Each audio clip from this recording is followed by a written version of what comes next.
In this video, I'll show you how to install Visual Studio Code on Ubuntu using the built-in App Center. This is the easiest method and works great for beginners. Let's get started.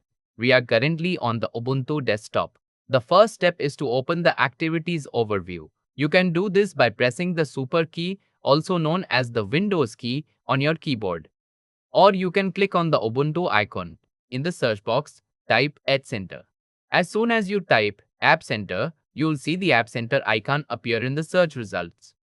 Click on App Center to open it.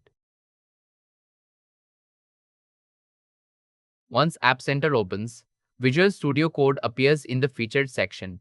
You can click on that or move your cursor to the search box at the top. Click inside the search box and type CODE code. Press enter to search. The search results will now appear. The first result is code, Visual Studio Code with green verified badge. Click on the Visual Studio Code entry to open its installation page. On this page, you'll see the install button. Click on install.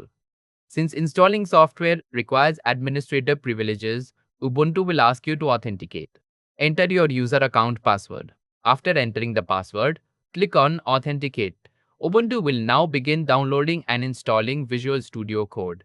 Depending on your internet speed, this may take a few seconds or a few minutes.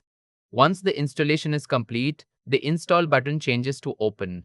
This confirms that Visual Studio Code has been installed successfully. Click on open.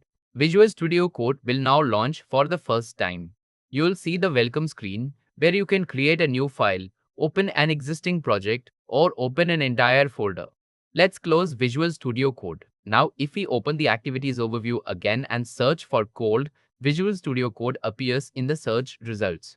This confirms that the installation was successful and Visual Studio Code is now available from your applications menu whenever you need it.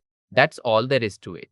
If this video helped you, don't forget to like the video, subscribe to the channel, and check out our other Ubuntu tutorials. Thanks for watching, and I'll see you in the next video.